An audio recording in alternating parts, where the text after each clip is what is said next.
Isang sira-sirang sasakyan, isang desisyong magbabago ng buhay, isang ama na mag-isang nagtataguyod, halos malunod sa dami ng paratang na hindi niya kayang labanan, ay nagmamaneho pa uwi. Isang gabi bumubuhos ang ulan mula sa langit, gaya ng kaguluhang bumubuhos sa buhay niya. Katatapos lang niya ng isa na namang dobleng shift para lang masiguradong hindi mapunta sa ampunan ang kanyang munting anak na babae. Doon niya siya nakita, isang babaeng hindi niya kilala, nakatayo mag-isa sa ilalim ng ulan sa tabi ng mamahaling sasakyan. Halatang desperado na tatakot, lubos na nag-iisa, pwede sana siyang dumiretso lang. Sa totoo lang, dapat lang siguro. Sa dami ng dinadala niya, wala siyang dahilan para huminto. Pero huminto siya. At ang hindi niya alam noon, ang munting kabutihang iyon ang magiging pinakamapanganib at pinakakamanghamanghang desisyon na gagawin niya. Bago tayo magpatuloy, nasaan ka sa mundo habang nanonood nito? Gusto naming malaman kung saan naaabot ang aming mga kwento. Balik sa loob ng sasakyan, tuloy lang ang pagwalis ng windshield wipers, parang orasan na humahataw sa salamin. Namumugto na ang mga mata ni Diego sa pagod. Maghapon siyang nagbubuhat, nag-aayos, naglilipat ng kahon, walang pahinga.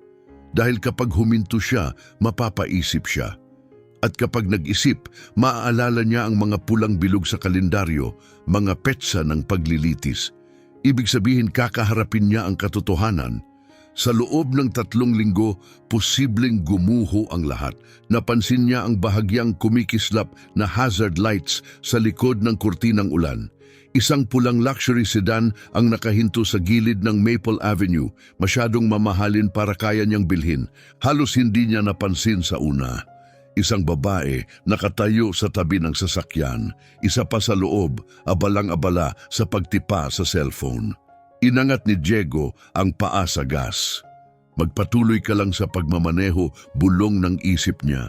Pagod ka na, ayos lang siya.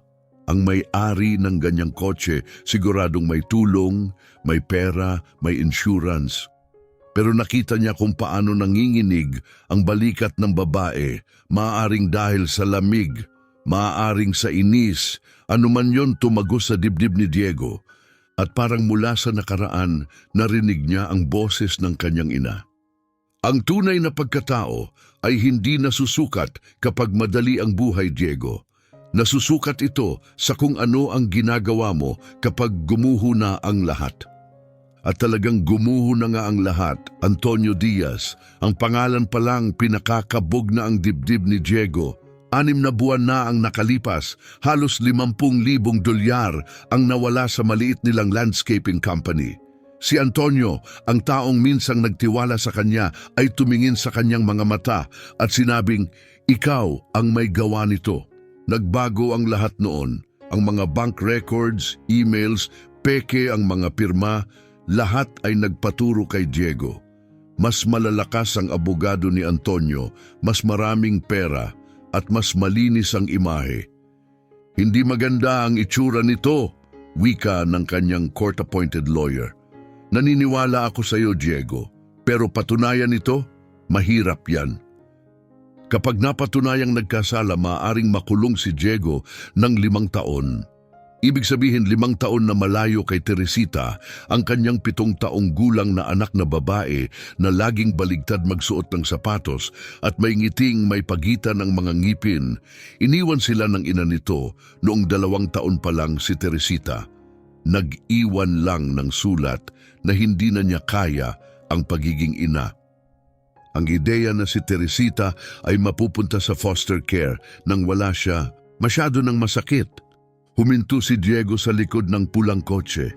Bumulaga sa kanya ang ulan paglabas niya. Tumagos agad sa kanyang damit. Itinaas niya ang kamay. Dahan-dahang lumapit upang hindi siya katakutan. Lumingon ang babae. Kita niya nanginig ang katawan nito. Takot. Siyempre, mag-isa. Hating gabi, may estrangherong lumalapit sa gitna ng bagyo.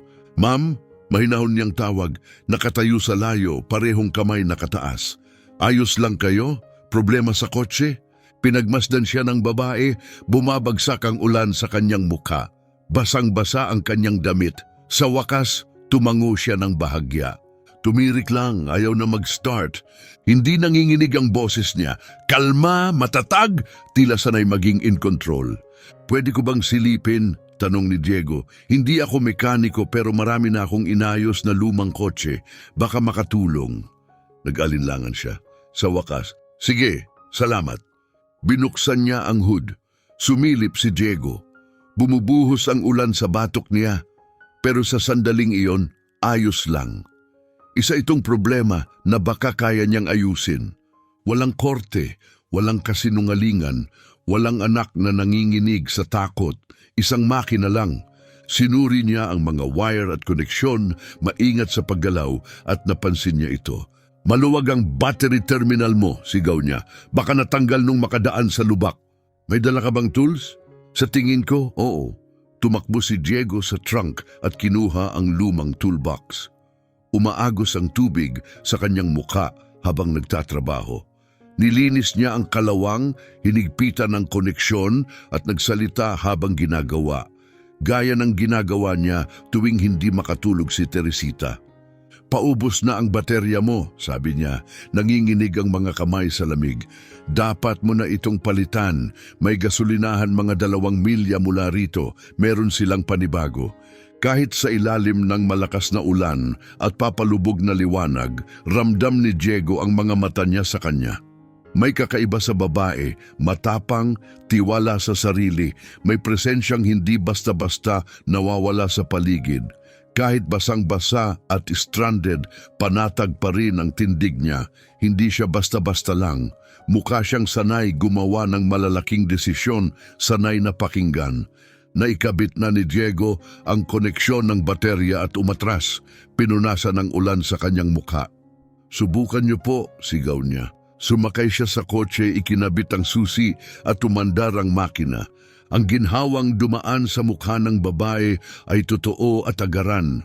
Ngumiti siya, isang totoong ngiti, at biglang nagbago ang buong anyo niya para siyang nabunutan ng tinik. Magkano ang utang ko sa iyo? Tanong niya habang kinukuha na ang kanyang bag. Umiling si Diego at umatras palayo sa kanyang sasakyan. Wala na po ma'am, masaya na akong nakatulong. Siyam, sandali, tawag niya. Sabihin mo man lang ang pangalan mo para makapagpasalamat ako ng maayos. Lumingon si Diego, dumadaloy ang ulan sa kanyang mukha at sa isang iglap nagtama ang kanilang mga mata. May pasasalamat sa tingin ng babae pero higit pa roon may respeto. Para bang may nakita siya kay Diego na hindi nakikita ng karamihan. Diego, sagot niya, at marahil dahil sa matinding pagod, nadulas din niya, Diego Navarro. Salamat, Diego Navarro, sagot ng babae. Banayad pero matatag ang tinig. Maaring ikaw ang nagligtas ng gabi ko. Kung alam mo lang, naisip ni Diego habang bumabalik sa loob ng sasakyan. Kung alam mo lang kung sino ang pinasalamatan mo, isang lalaking pinaniniwalaan ng mundo na isang kriminal. Umalis siya, pinapanood ang hazard lights ng babae habang nawawala sa ulan. Hindi niya nakuha ang pangalan nito. Pero sa loob ng 3 linggo, akala niya wala na rin iyong saysay. Nagkamali siya. 3 linggo ang lumipas, nakaupo si Diego sa isang korte, Hartford County Criminal Court. Nakasuot siya ng barong na hindi kanya. Pinautang lang ni Ginoong Flores. Ang kanyang abogado, wala siyang pambili. Basa ng pawis ang kanyang mga palad. Sobrang bilis ng tibok ng puso niya para siyang nahihilo. Ito na ang sandali, ang magpapasya sa lahat. Makakauwi ba siya ngayong gabi para ihiga si Teresita? O 5 taon ba siyang makukulong, pinapanood ang anak lumaki mula sa likod ng salamin sa kulungan? Nasa tabi niya si Ginoong Flores, abalang nagbubuklat ng mga dokumento. Tila kalmado, pero kita ni Diego ang kaba sa mga mata nito. Alam nilang pareho kung gaano kahirap ang laban. Isang kagaya ni Diego laban sa isang gaya ni Antonio Diaz, hindi patas. Tumayo ang lahat para sa kagalang-galang na hukom Gloria Castillo, sigaw ng bailiff. Tumayo si Diego, nanginginig ang mga tuhod. Nakatingin siya sa sahig. Ayaw niyang tumingin. Hindi niya kayang makita ang mukha ng taong pwedeng tuluyang gibain ang natitira sa buhay niya. Pero may humila sa kanya para tumingin. Instinct, pagkadesperado, at doon niya siya nakita ang hukom. Papasok sa silid na may suot na itim na balabal, mahinahon at may autoridad. Umupo siya sa pwesto ng hukom, tila likas na likas sa kanya. Biglang natigilan si Diego. Ang mukha na yon, ang mga mata, ang presensya, siya yon. Ang babaeng tinulungan niya nung gabing umuulan, ang nagpasalamat sa kanya na walang alam sa totoong sitwasyon niya. Hindi imposible. O baka hindi nga, habang tinititigan niya ito lalo siyang nakasisiguro, pero hindi ito makatuwiran. Anong posibilidad? Hindi na siya kagaya ng gabing iyon, maliwanag na sa korte, walang ulan, maayos ang ayos ng buhok, hindi basa at gusot. Suot niya ay robe ng hukom, hindi basang damit, baka imahinasyon lang ito. Baka ang takot at pagod niya ang naglalaro sa isipan niya, naghahanap ng kahit anong kapitan. Pero ang mga mata, ang boses, ang tindig, hinawakan ni Diego ang gilid ng mesa. Gusto niyang magtanong, gusto niyang makasiguro. Pero paano? Paumanhin po, Your Honor. Ako po ba ang tumulong sa inyo noong isang gabing umuulan? Sumulyap siya kay Ginoong Flores, pero abala ito sa pagbasa. Walang kamalay-malay sa bagyong gumugulo sa tabi niya. Si Hukom Castillo, naalala niya ang pangalan mula sa bailiff, ay nakatingin sa mga papeles, seryoso ang mukha. Kung kilala man siya, wala itong ipinakita, walang reaksyon, walang bakas. Baka nga nagkakamali siya, baka imahinasyon lang lahat. Nagsimula ang paglilitis. Pinilit ni Diego na intindihin ang mga argumento. Ipinakita ng prosekusyon ang kaso. Sumagot si Ginoong Flores, pero palaging lumilipad ang isip ni Diego sa babaeng nasa harapan. Siya ba talaga yon? Pwede ba? Tuwing tinititigan niya ito, lalo siyang naniniwala. At tuwing naniniwala siya, pilit niyang sinasabi sa sarili, imposible. Hanggang sa may nangyari. Ipinapakita ng prosecutor ang mga photocopy ng financial records. Yumuko si Hukom Castillo, sinuri ang mga ito ng mabuti. Ginong Davis, aniya matalim at malinaw ang tinig. Mga kopya lang ito, nasaan ang orihinal? Napatigil si Diego. Siya nga, sigurado na siya, pero kahit isang tingin hindi siya binigyan ng pansin. Wala ni isang sulyap, walang indikasyong naaalala siya nito. Wala. At kahit ganon, sigurado si Diego. Siya nga iyon. Nanatiling kalmado ang mukha niya, propesyonal at matatag habang pinipiga niya ng diretsahan ng prosekutor tungkol sa ebidensya. May seryosong isyong ipinapahiwatig ng mga dokumentong ito, matigas niyang pahayag. Hindi itutuloy ng korte ang paglilitis base lamang sa tila mga ilang ulit ng kinopyang dokumento. Lumingon siya kay Ginoong Flores. Pinagbibigyan ang kahilingan niyo para sa forensic review. Magpapatuloy tayo kapag naipresenta ang orihinal na dokumento. Parang kidlat ang tunog ng martilyo ng hukom sa katahimikan ng silid. Napakislot si Diego. Nagsimulang mag-alisa ng mga tao sa courtroom pero nanatiling nakaupo si Diego. Masyado pang magulo ang isipan niya para gumalaw. May sinasabi si Ginoong Flores sa tabi niya, ipinapaliwanag kung gaano ito kabihira, kung paano nito pwedeng baguhin ang lahat, pero halos hindi niya ito naririnig. Sinundan ng mga mata ni Diego si Hukom Castillo habang kinukuha nito ang kanyang mga folder at pumasok sa pribadong silid sa likod. Siya nga ba talaga iyon, yung babaeng tinulungan niya sa gitna ng ulan? Siya rin ba ang tumulong sa kanya ngayon o guni-guni lang, pag-asa sa gitna ng kawalan? Gusto niyang maniwala. Buong puso niyang gustong paniwalaan na totoo iyon. Pero walang kasiguraduhan. At ang hindi pagkakaalam na iyon ay susunod sa kanya tulad ng anino sa loob ng 2 linggo. Sa loob ng kanyang silid, sumandal si Gloria Castillo sa likod ng pinto. Nanginginig ang kanyang mga kamay habang pinipindot ang palad sa kahoy, malakas ang tibok ng puso niya. Magulo ang isipan, Diego Navarro.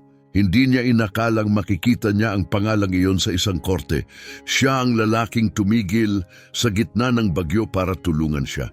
Tumanggi sa bayad, ngumiti kahit halatang pagod at sinabi ang pangalan niya bago nawala sa dilim ng ulan. Nakita niya ang pagkakilala sa mga mata ni Diego nang pumasok siya sa korte. Naalala siya nito, sigurado siya. May nakita siyang pag-asa, pagkalito, pag-aatubili. Pero wala itong sinabi dahil hindi ito sigurado. At hindi rin siya nagpakita ng senyales na kilala niya si Diego. Nanatiling walang emosyon ang kanyang mukha gaya ng nararapat. Dahil kung umamin siya, kailangan niyang magbitiw sa kaso. At kung ganoon ang mangyari, mapupunta ito kay Judge Patterson. Pinikit niya ang mga mata, pinisil ang sentido. Nilabag niya ang halos lahat ng alituntunin ng pagiging hukom. Pilit niyang pinabilis ang pagsusuri sa ebidensya, isang bagay na dapat ay matagal nang ginawa. Ginamit niya ang kanyang kapangyarihan para sa isang taong may personal siyang koneksyon. Pero ano ang alternatibo? Pabayaan ang isang lalaking makulong dahil sa tamad at pabayaang proseso? Pabayaan ang isang ama na mawalan ng lahat dahil walang gustong magsiyasat? Alam niyang mahina ang kaso, pero walang ibang huminto upang questionin ito hanggang ngayon. Minsan sabi niya sa sarili, ang katarungan ay nangangahulugan ng paggawa ng mahirap na desisyon, kahit may kapalit. Sana lang tama ang naging pasya niya. Lumipas ang 2 linggo na parang ilang buwan. Pumasok si Diego sa trabaho. Sinusundo si Teresita kay Ginang Reyes, nagbabasa ng kwento tuwing gabi at pinipilit ngumiti. Pero gabi-gabi, gising siya sa dilim, iniisip, siya ba talaga yon? Naalala ba niya ako? Siya ba ang dahilan kung bakit nagkaroon ng forensic review o katang-isip lang, pag-asang hawak ng isang desperadong ama? Isang gabi, habang nakatitig sa kisame, may narinig siyang mahinang tinig. Daddy, ang lakas ng iniisip mo, hindi ako makatulog. Sorry anak, matulog ka na ulit. Yung tungkol sa korte? Oo. Sabi ni Mrs. Reyes, tinutulungan daw ng mga hukom ang mabubuting tao. Pantay-pantay daw sila. Sana nga, Teresita, bulong niya. Sana nga. At dumating ang Martes, ang araw na nagbago ng lahat. Tumawag si Hinoong Flores habang nasa trabaho si Diego, nanginginig ang boses sa emosyon. Diego, lumabas na ang report. Lahat nandun, lahat ng inaasahan natin. Si Antonio ang may gawa ng lahat. Peke ang mga dokumento, binago ang files, may pruweba na. Ayos ka na? Bumigay ang tuhod ni Diego. Napaupo siya sa kahon, umiiyak habang hawak ang telepono. Halos hindi makapagsalita. Babalik tayo sa korte bukas, sabi ni Flores. Gustong ipagpatuloy agad ni Judge Castillo.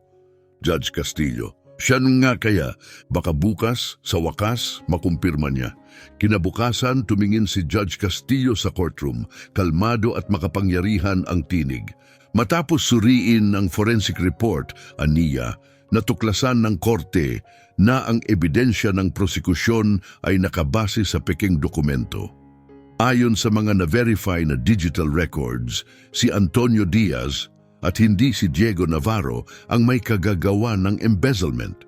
Umalingaw-ngaw ang kanyang tinig sa silid. Mr. Navarro, lahat ng kaso laban sa inyo ay ibinabasura with prejudice. Nag-ingay ang buong courtroom. May palakpakan, mga bulungan, halakhak. Pero walang narinig si Diego. Hindi siya makagalaw, nanginginig ang mga kamay, lumuluha ang mga mata, malaya na siya. Tunay na malaya, pero hindi pa tapos si Judge Castillo. Bukod pa rito, dagdag niya, ang kasong ito ay isasangguni sa district attorney. May mariing rekomendasyon na kasuhan si G. Diaz para sa pandaraya, pagnanakaw, pamemeke at pagsira sa katarungan. Huling bagsak ng martilyo. Tapos na. Tumingala si Diego, nagtagpo ang kanilang mga mata at sa iglap na iyon, lahat ay naging malinaw. Siya nga, alam niya ang lahat mula pa noon at pinanindigan pa rin niya si Diego. Pero bago siya makapagsalita, bago niya maisip kung anong sasabihin, tumayo na si Judge Castillo, kinuha ang kanyang mga folder at tahimik na pumasok muli sa kanyang silid. Niakap siya ni Ginoong Flores, nagsimulang magsalita tungkol sa civil case, kompensasyon, hinaharap, pero halos wala siyang narinig. Nakatitig lang si Diego sa saradong pintuan ng chamber. Gusto niya itong pasalamatan. Kailangan niya, pero paano mo babalikan ang hukom na nagligtas sa buhay mo? At tanungin kung naaalala ka ba niya bilang lalaking nag-ayos ng sasakyan niya sa ulan? May mga bagay na masyadong malaki para sa salita, masyadong komplikado para sa salamat, masyadong makapangyarihan para ipaliwanag. Lumabas si Diego mula sa korte bilang isang malayang tao, pero kahit hawak ng kanyang mga kamay ang kalayaan, ang puso niya ay puno pa rin ng tanong. At kahit papaano, sa kaibuturan ng kanyang loob, alam niya. At kailangan niyang makahanap ng paraan para magpasalamat.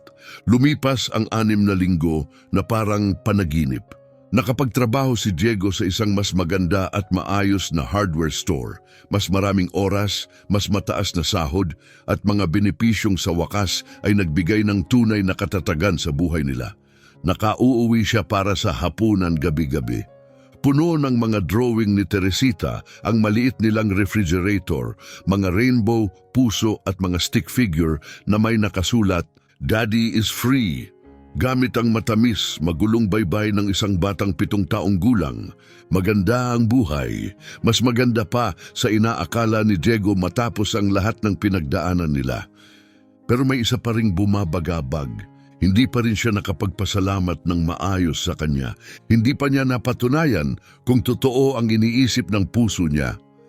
Na ang babaeng tinulungan niya sa ulan ay ang mismong hukom na tumulong sa kanyang mabuhay muli. Isang hapon, habang nagre-restock ng mga paninda sa aisle 7, ironically, sa automotive section, may narinig siyang tinig mula sa likuran. "Excuse me, alam mo ba kung saan ko mahahanap ang battery terminals?" Lumingon si Diego at natigilan. Nakatayo siya ron.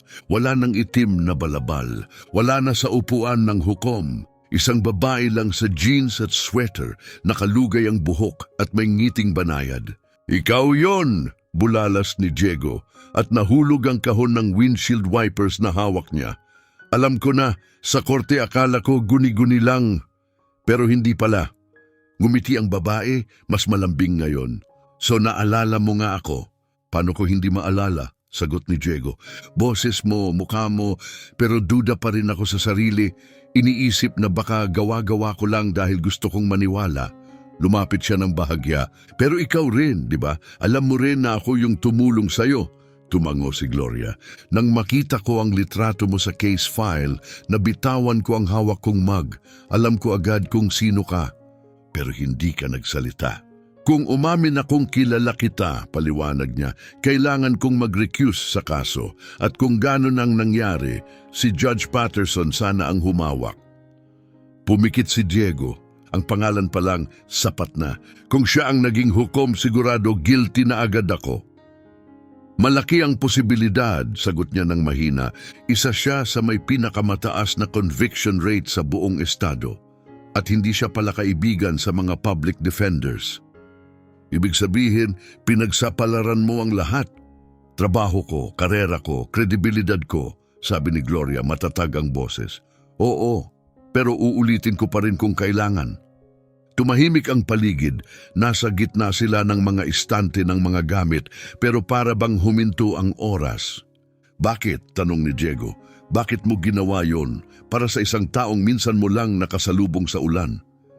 "Dahil," sabi ni Gloria, "sa isang iglap nakita ko kung sino ka." Tinitigan niya si Diego, seryoso ang mga mata. "Tumigil ka para sa isang estranghero sa gitna ng bagyo. Ginamit mo ang sarili mong gamit, hindi ka humingi ng kapalit kahit halatang ikaw rin ay may pinagdadaanan. Ang ganong tao, hindi nagnanakaw, hindi nagsisinungaling, ginagawa ang tama kahit walang nakakakita, ngumiti siyang muli, at hindi ko kayang hayaang mawalan ng lahat ang taong kagaya mo. Dahil lang sa sistemang walang pakialam sa katotohanan, naluwa si Diego. Iniligtas mo ang buhay ko, ang buhay ng anak ko. Hindi, sagot niya ng banayad. Ikaw ang unang tumulong. May dahilan kang dumiretso na lang noong gabing yon. Pagod ka, may iniisip, natatakot, pero tumigil ka pa rin. Ipinapaalala mo sa akin na may kabutihan pa rin sa mundo, na may mga taong tumutulong dahil tama lang iyon. Hindi ko pa nakuha ang pangalan mo nung gabing yon, aminado ni Diego. Naalala ko rin yon, ngumiti si Gloria. Binigay mo ang sayo, Diego Navarro, pero hindi ko naibigay ang akin, hindi ko naisip noon. Sa tingin mo, nag-iba sana ang lahat kung naibigay mo? Siguro, sagot niya sabay hinto. O baka naman, lahat nangyari ayon sa dapat mangyari. May isa pa, dagdag niya habang nakangiti. Noong trial mo, dinala mo ang anak mong babae sa korte, di ba? Tumango si Diego. Oh, si Teresita. Wala kaming bantay noon. May sakit si Ginang Reyes, kaya sa labas lang siya naghintay. Nagbigay siya ng drawing, ani Gloria, nagniningning ang mata. Ipinabot sa akin ng bailiff, ngumiti si Diego. Yung judge na may superhero cape. Sabi niya sa bailiff, may magic hammer daw ako na nagpapalayo sa masasamang tao. Tumawa si Diego, isang masaya, tunay na tawa na tila bumasag sa lahat ng bigat sa dibdib niya. Hanggang ngayon, akala niya may kapangyarihan ang gavel mo. Sinasabi niya sa buong klase na yung babaeng may magic hammer ang nagligtas sa tatay niya. Gusto kong makakita pa ng mga drawing niya, sabi ni Gloria. Pagkatapos ng ilang sandali, nagbago ang tono ng boses niya, mas banayad. Siguro, sa isang kape, kung okay na, tapos na naman ang kaso. Tumibok ng mabilis ang puso ni Diego. Pasasalamat, gulat at isang damdaming hindi pa niya kayang pangalanan. Pwede na, sagot niya, puno ng damdamin ng tinig. At gusto ko yon, gusto ko talaga. Sabado, dinala ni Diego si Teresita sa isang maliit na cafe sa downtown. Sinabi niya na gusto ni Miss Gloria makita ang mga drawing ni Teresita. Buong umaga, maingat na pumili si Teresita kung alin ang dadalhin at nagpalit ng damit 4 na beses. Siya ba yung Magic Hammer Lady? Tanong niya, masiglang tumatalon-talon. Ngumiti si Diego. Oh, anak, siya yon. Oo, siya, sagot ni Diego habang nakangiti. Maganda ba siya? Tanong ni Teresita, nanlalaki ang mga mata. Sobrang ganda.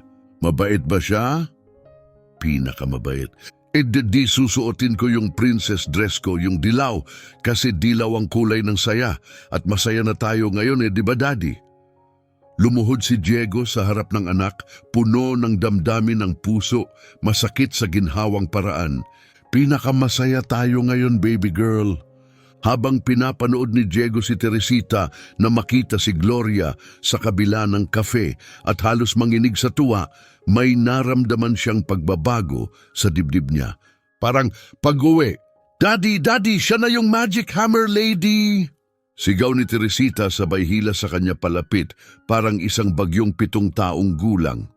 Tumayo si Gloria at sa mismong sandaling naabot siya ni Teresita, nakita ni Diego ang pagbago ng ekspresyon nito. Ang formal at kontroladong hukom ay nawala, pinalitan ng totoong saya. Hi, ako si Teresita pero tawagin mo na lang akong Teresita kasi yun ang tawag sa akin ni Daddy pag mabait ako. Mabait ako ngayon. Sunod-sunod ang mga salita habang inabot niya ang isang iginuhit na larawan. Ayan o, ikaw yan na may magic hammer at yan yung kapa mo. Kasi obvious naman na kailangan ng kapa ang mga superhero. Obvious nga, sagot ni Gloria na may ngiting malambing, dahan-dahang binubuksan ang ginuhit. Lumambot ang mga mata niya sa makukulay na krayola. Ang ganda nito, Teresita. Alam ko, sagot ng bata sabay upo sa tapat ni Gloria. Magaling ako sa drawing at sa pagkain ng pancake. Meron ba dito nun? Habang humahabol si Diego, hingal at pawisan. Teresita, dahan-dahan, para kang ipo-ipo. Mabilis at malakas ang ipo-ipo, Daddy, so thank you. Ngumiti siya, di namamalaya na hindi papuri iyon. Tumawa si Gloria, isang totoo at magaan na tawa. At para kay Diego, iyon na ang pinakamagandang tunog sa mundo. Sa korte, mahigpit at formal siya, pero ngayon kasama si Teresita, ibang-iba. Tao siya, mainit, totoo. Parang isang taong hindi lang panauhin sa buhay nila, kundi bahagi ng hinaharap. Sa ibabaw ng pancake at mainit na tsokolate, dumaloy ng natural ang usapan. Kuwinento ni Teresita ang mga pakikipagsapalaran ng stuffed animals niya, gamit ang iba't ibang boses para sa bawat karakter, at 2 beses na ibuhos ang tsokolate dahil sa sobrang sigla. Tapos si Mr. Fluffington, yung rabbit ko, sinabi kay Princess Sparkle Paws, tawag namin sa kanya Sparkles, na kailangang iligtas ang kaharian. Pero naligaw sila sa grocery kasi hindi marunong magbasa ng mapa ang rabbit. Pinunasan ni Gloria ang natapong inumin, ngumiti. Grabe naman ang plot twist niyan. Puno ako ng plot twist, sagot ni Teresita. Sabi ni Daddy dapat daw gumawa ako ng mga pelikula. Sumimsim siya sa bagong tsokolate, naiwan ang whipped cream mustache na pinatawa si Gloria. At tila sa perpektong timing, tanong ni Teresita, magiging girlfriend mo ba si Daddy?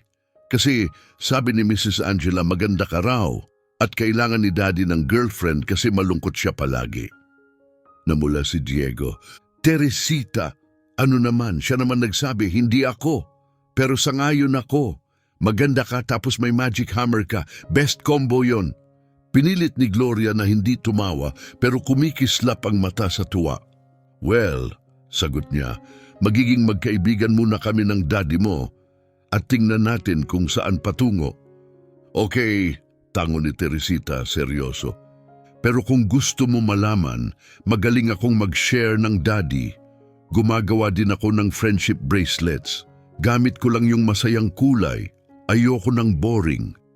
Habang masigasig na ikinukwento ni Teresita ang kanyang bead collection, napatingin si Diego kay Gloria. Nagkatitigan sila, ngumiti siya, isang tunay na ngiti. At sa sandaling iyon, naramdaman ni Diego kung gaano kaayos ang lahat.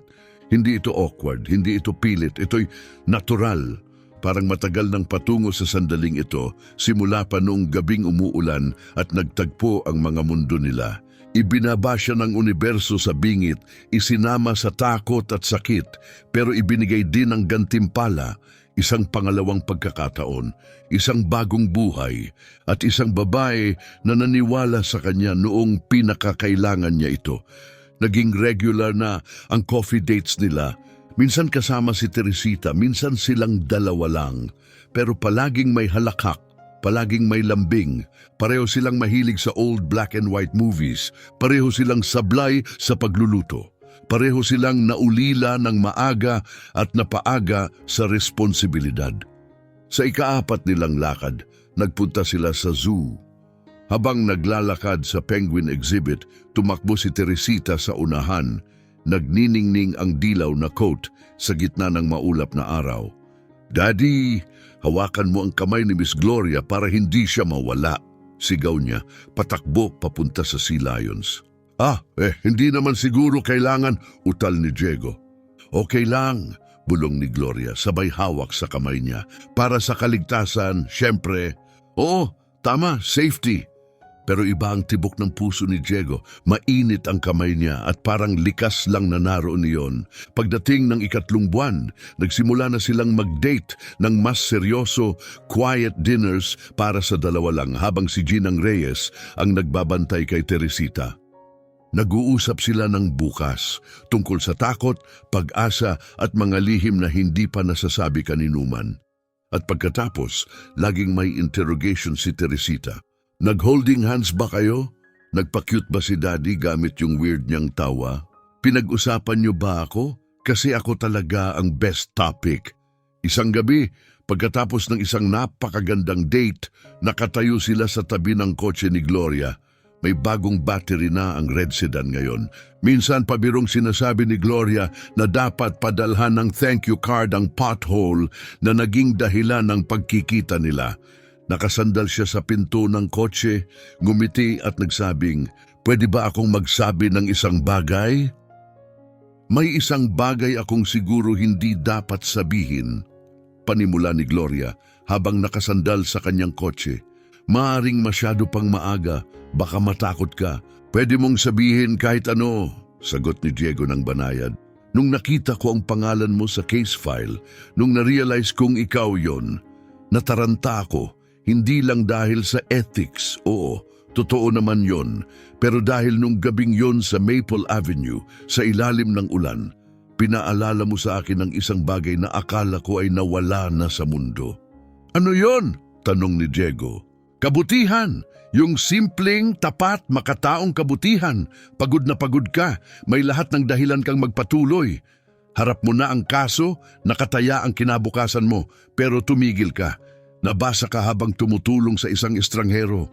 Gumamit ka ng lumang gamit na tinapala ng duct tape at hindi ka man lang humingi ng kapalit. Sa sandaling iyon, alam ko na, isa kang taong dapat ipaglaban." Napatitig si Diego, puno ng emosyon ng dibdib. "Ipinagsapalaran mo ang lahat para sa akin." "Ipinagsapalaran ko ang karera ko," sagot ni Gloria, matatag ang boses. "Ikaw, ipagsasapalaran mo ang anak mo. Magkaiba yon. Ang ginawa ko ay ang minimum na hinihingi ng hustisya. Pero ang ginawa mo noong gabing yon ang tunay na karakter." Hinalikan siya ni Diego, mabagal, maingat at puno ng lalim ng totoo. Pagkatapos, pareho silang nakangiti. "Magiging imposible si Teresita pag nalaman niya to," natatawang sabi ni Diego. "Gusto niya ng lahat ng detalye. Baka itanong pa niya kung may fireworks," biro ni Gloria. "Sasabihin ko meron, yung pinakamagaganda," ngumiti si Diego. Pagsapit ng ika-6 na buwan, naging natural na bahagi na si Gloria ng mundo nila. Alam niya na ayaw ni Teresita sa kabuti, maliban na lang kung tawagin itong power-up veggies. Alam niya na kayang ayusin ni Diego halos lahat gamit lang ang duct tape at pasensya. Nahanap niya ang saya sa gulo ng maliit nilang apartment, isang tahanan na puno ng halakhak at pagmamahalan, higit pa sa mga mansyon. 1 taon at 3 buwan pagkatapos ng paglilitis na muntik ng gumiba sa lahat, handa na si Diego. Pumili siya ng sing-sing, hindi magarbo, pero maganda kasing kinang ng mga mata ni Gloria tuwing tumatawa siya. Plano niya ang isang romantikong proposal sa parke kung saan naganap ang kanilang ikatlong date, yung date kung saan ininsist ni Teresita na hawakan ni Daddy ang kamay ni Miss Gloria para hindi siya mawala. Pumayag si Ginang Reyes na bantayan si Teresita. Lahat ay handa, maliban sa isang problema. Hindi kailanman naging magaling si Teresita sa pagtatago ng sikreto. Habang papalapit sila sa perpektong lugar, biglang may boses mula sa likod ng puno. "Tatanungin mo na ba siya kung gusto niyang pakasalan tayong dalawa, Daddy?" sabi ni Mrs. Reyes. "Parang sumasabog na sa bulsa mo yung sing-sing." Napatigil si Gloria, gulat na gulat. Napahawak sa bibig ng lalaki ang mga mata. "Teresita, dapat nasa kay Mrs. Reyes ka. Surprise to," gulat ni Diego. "Nasa kanya ako kanina," paliwanag ni Teresita, tuwang-tuwa. "Pero sabi niya dapat nandito ako para sa importanteng moment. At saka, mahirap magtago ng surprise. Parang pag pinigilan mong tumawa kapag may nagsabi ng pupi, hindi mo lang kaya."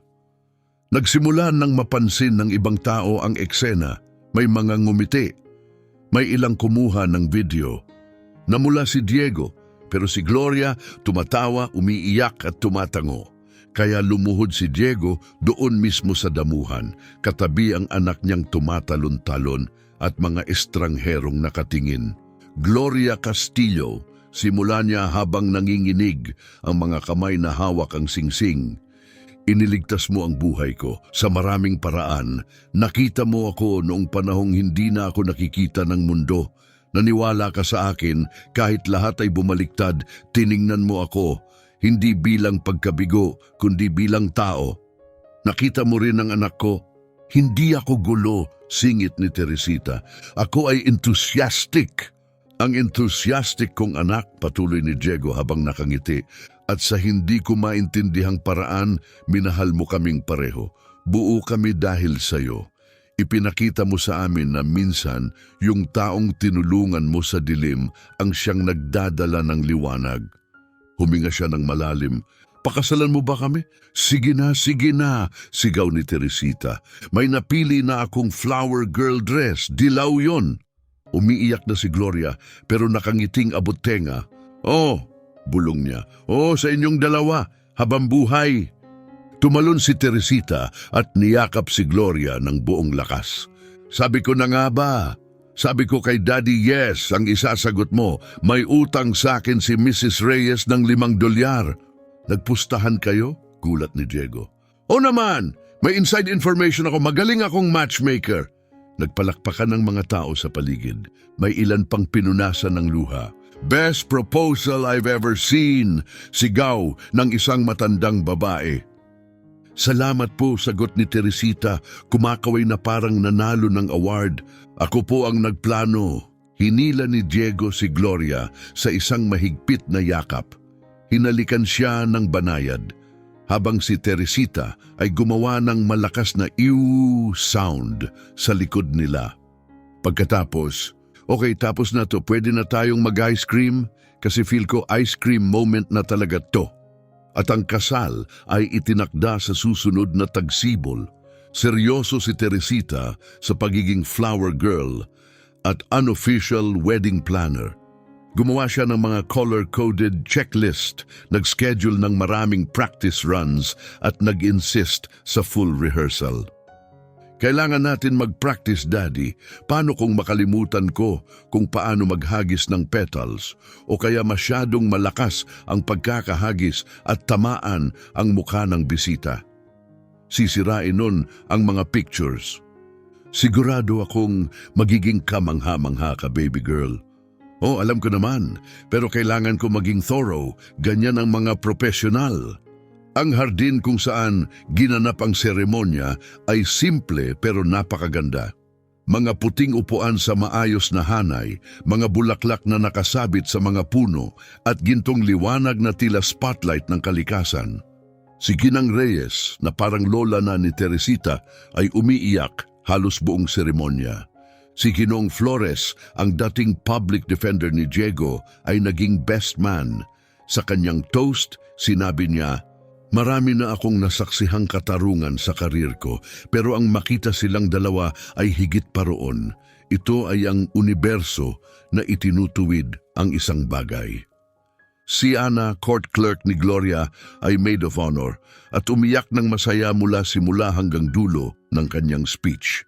Si Teresita na ngayoy 8 and a half, isang detalye na pinipilit niyang itama, ay lumakad sa aisle suot ang kanyang napiling dilaw na bestida, nakangiting parang araw. Mahigit 40 beses siyang nag-rehearse, pero sa mismong sandali, nag-skip siya imbes na maglakad. Masaya ang pag-skip, paliwanag niya sa lahat. Science yan, nabasa ko kung saan dapat lahat nagsiskip. Sa kasal, nang itanong ng opisyal kung may tututol, hindi napigilan ni Teresita ang sarili. Bulong pero rinig ng lahat. Kapag may nagsalita, lalabanan ko. Marunong ako ng karate. 3 moves na nga alam ko eh. Naghalakhakan ng mga bisita pati ang officiant na pahinto sa tawa. Nang oras na ng singsing, inihatid ni Teresita ang pillow na parang ginto ang laman. Para sa inyong kaalaman, anunsyo niya sa mga panauhin, ako ang nagplano nito lahat. Matchmaker na ako ngayon. Kung may gusto maghanap ng love, hanapin niyo ako pagkatapos. Mura lang rates ko. Lumingon siya kay Ginang Reyes. Ikaw na sunod. Halos mabulunan si Mrs. Reyes sa champagne niya at muling nagtawanan ang buong crowd. Ang mga panata, vows, ay simple, tapat at galing sa puso. Nangako si Diego na laging titigil para tumulong sa iba. na patuloy niyang gagamitin ng duct tape at determinasyon para ayusin ang mga sirang bagay, na magiging ama siya na karapat-dapat kay Teresita at partner na kailangang-kailangan ni Gloria. Nangako si Gloria na hindi titigil sa paglaban para sa hustisya, na gagamitin ang magic hammer ng may karunungan, na yayakapin ang kaguluhang masaya ng isang batang 8 taong gulang na may dilaw na bestida, at hindi makakalimot sa lalaking minsang nagpakita sa kanya ng tunay na kabutihan. Habang nagpapalitan ng singsing, bumulong si Teresita kay Mrs. Reyes. Ito na ang pinakamagandang nagawa ko sa buong buhay ko. Magaling talaga ako sa love stuff. Sa reception, seryoso rin si Teresita sa pagiging party planner. Tinuruan niya si Ana kung paano mag-floss, sayaw, binigyan ng DJ notes, more encanto please, at kinuwento sa lahat ang kanilang kwento ng pag-ibig. Ganito yun, kwento niya sa isang grupo ng bisita. Inayos ni Daddy ang kotse niya sa ulan kasi mabait siya. Tapos iniligtas siya ni Miss Gloria sa masamang tao kasi amazing siya. Tapos gumuhit ako kasi artistic ako. Tapos nagmahalan sila. Tapos sinabi ko na dapat silang magpakasal. Ngayon pamilya na kami. May tanong? May nagtaas ng kamay. So sinasabi mo ikaw ang dahilan ng lahat nito? Obviously, tumulong sila ng konti pero ako talaga ang nagplano. Gifted ako. Habang sumasayaw sa kanilang first dance, bumulong si Gloria, ang dami kong nilabag na patakaran para sa'yo. Sulit ba? Bulong ni Diego pabalik. Tumingin si Gloria kay Teresita na ngayoy tinuturuan si Mr. Flores kung paano gawin ang worm dance, hindi tagumpay pero puno ng sigla, at binalikan si Diego. Sulit lahat, sagot niya, at hinalikan si Diego sa gitna ng hiyawan at palakpakan. Mula sa kabilang side, sigaw ni Teresita, "Oh, get a room, joke lang ang romantic, sige lang." Sa father-daughter dance, sumali si Gloria dahil sabi niya, family moment ito. Tumingala si Teresita sa kanila, seryoso ang mga mata. Masaya ako, bulong niya, pinakamasaya sa buong buhay ko. Ako rin, baby girl, sagot ni Diego, halos maluha. Ako rin, sabat ni Gloria, sabay yakap sa kanilang dalawa. Good, ngiti ni Teresita, kasi ngayon may mami na akong nagtuturo ng batas at may daddy akong nagtuturo kung paano ayusin ang mga bagay. Unstoppable na ako. Ako na ang magpapatakbo ng mundo.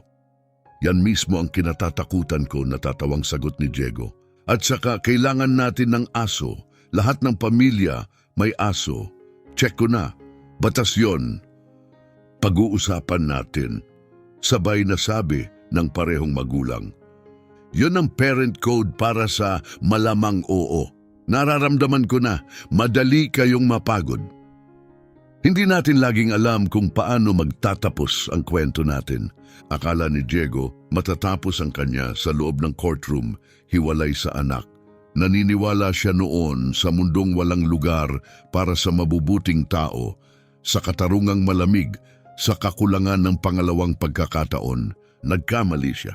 Si Antonio Diaz ay nagsisilbi ng 5 taong sentensya para sa pandaraya. Lumabas na ang katotohanan at ang hustisya kahit huli ay dumating. Ang hindi alam ni Diego noon ay nagsimula ng kumilos ang hustisya sa kanyang pabor mula pa noong sandaling may estrangherong huminto sa ulan at may isang taong naniwala sa kanya.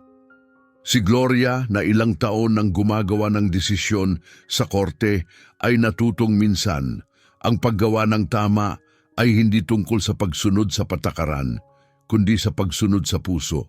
At si Teresita, hindi lang siya nagkaroon ng nanay, nagkaroon siya ng bayani.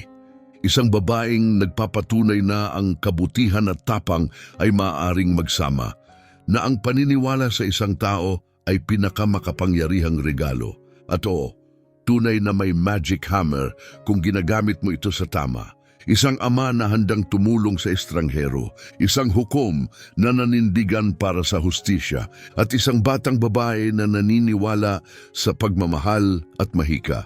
Sama-sama, naging pamilya silang hindi nila alam na kulang sa kanila, At doon, nagsimula ang tunay na pagbabago. Kung naalala mo dahil sa kwentong ito na ang kabutihan ay palaging bumabalik, ibahagi ito sa isang taong kailangang marinig ito ngayon. At ikwento sa amin, ano ang pinakabait na ginawa ng isang estranghero para sa iyo? Baka iyon na ang susunod naming ikukwento. Dahil tayong lahat, bawat isa sa atin, ay may kakayahang tumigil sa ulan. Lahat tayo may magic hammer. Kung magiging sapat lang tayo katapang para gamitin ito,